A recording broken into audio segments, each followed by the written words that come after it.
আসসালামু আলাইকুম। আজকে আমরা শিখব কোনো ছবি বা ফাইল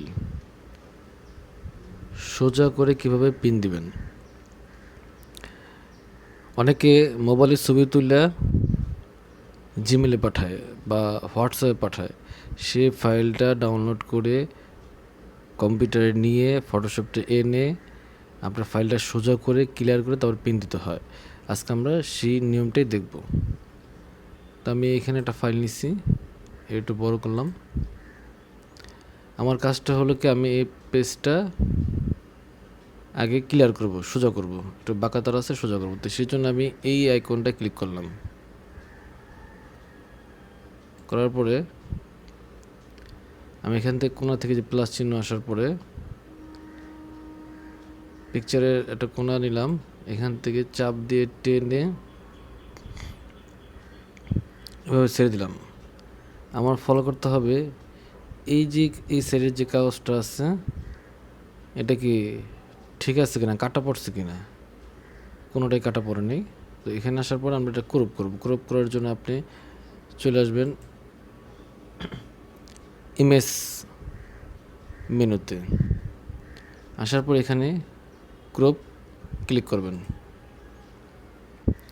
এরপর কন্ট্রোল চেপে টি।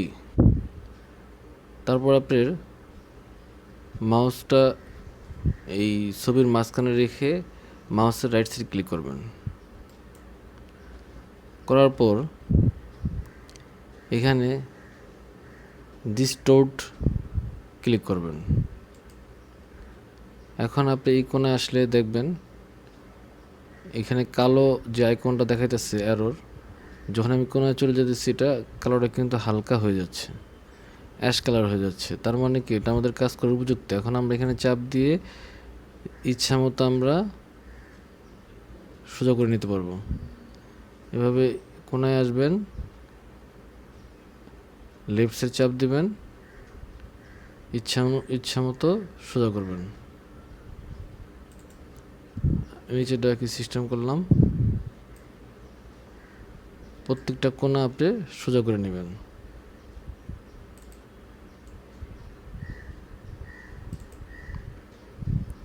আমাদের এখানে কি প্রথম কাজটা শেষ। এরপর কিবোর্ড থেকে এন্টার দিলাম, ফাইলটা সোজা হয়ে গেছে। এখন ক্লিয়ার করার জন্য আপনি কন্ট্রোল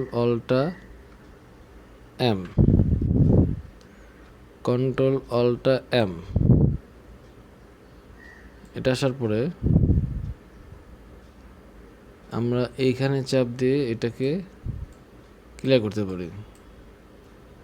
এভাবে আপনি যেভাবে ক্লিয়ার হয় সেভাবে ক্লিয়ার করবেন। আজকে আমাদের মূলত কাজটা ক্লিয়ার করার না, আমরা মূলত কাজটা দেখাইলাম ফাইলটা কিভাবে সোজা করে পিন দেবেন সেই নিয়মটা। এরপরে আমরা দেখাবো কিভাবে এগুলো, এই যে দাগগুলো আছে এটি কীভাবে রিমুভ করা যায় সেই নিয়মটা আমরা শেখাবো।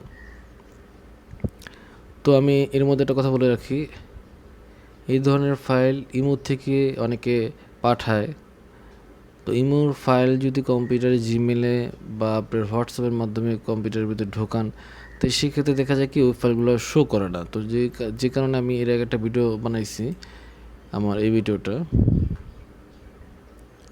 আপনারা এই যে জিমেল থেকে ড্যামেজ ফাইল কিভাবে ডাউনলোড করা হয় এই ভিডিওটা দেখবেন, তাহলে আপনাদের কাজটা করার সুবিধা হবে। কারণ অনেক ফাইল আছে আপনি ডাউনলোড করতে পারতেছেন না, অনেক কনভার্টার ইউজ করতেছে, কিন্তু আমি ওই যে ভিডিওটা দেখাইছি এই ভিডিওটার ভিতরে কোনো কনভার্টার ব্যবহার করার প্রয়োজন নেই। আপনি এমনিতেই সুন্দরভাবে সরাসরি ডাউনলোড করে কাজ করতে পারবেন।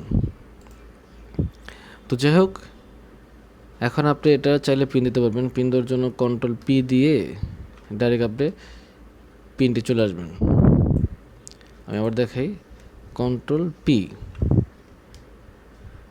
আসার পরে এখানে দেখেন স্কেল টু ফিট মিডিয়া, এটা ক্লিক করবেন।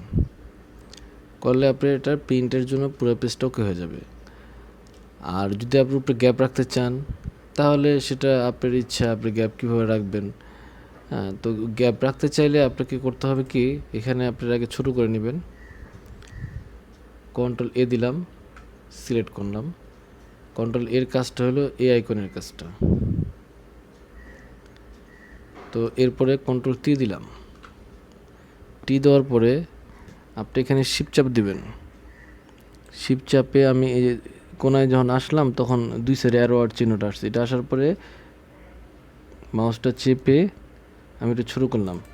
এটা এক পাশ থেকে কিন্তু আমার নিচে নামতেছে। আর আমি যদি চাই যে না আমার স্কোয়ারটা ঠিক থাকুক, মিডিল পয়েন্ট থাকুক, তো সেক্ষেত্রে আপনি করবেন কি, কন্ট্রোল অলটা একসাথে চাপ দেবেন।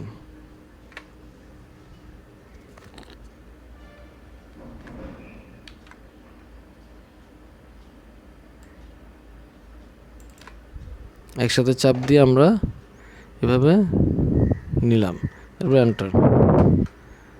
তারপর আপনার কন্ট্রোল পি দিবেন।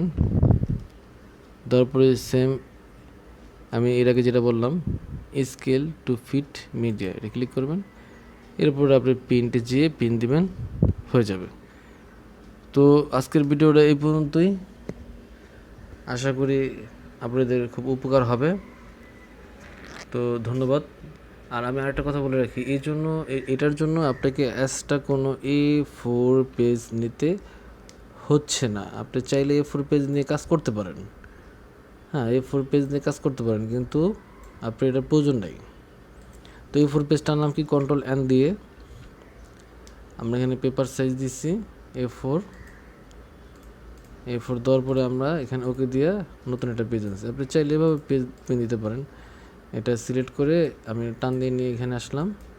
দেখেন এটা কিন্তু অনেক ছোটো হয়ে গেছে। এটা আবার বড় করতে হবে অনেক, কারণ যেহেতু এটা একটা ইমো ফাইল বা হোয়াটসঅ্যাপ ফাইল হতে পারে, সেক্ষেত্রে রেজলিউশনটা কম থাকে। তা আমি যদি এভাবে বড় করি তাহলে পারফেক্ট যে আমার কাগজের ক্লিয়ারটা সেটা নাও আসতে পারে, একটু ঘোলা ঘোলা আসতে পারে।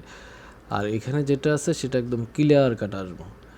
তো আমি আশা করি পুরো ভিডিওটা দেখবেন, নয়তো বা আপনি আমি যে লাস্টের কথাগুলো বলতেছি সেটার কিন্তু পুরোপুরি বুঝ আসবে না। হ্যাঁ, তো আজকে এই পর্যন্তই। আশা করি ভিডিওটা ভালো লাগছে। ওকে, আল্লাহ হাফেজ।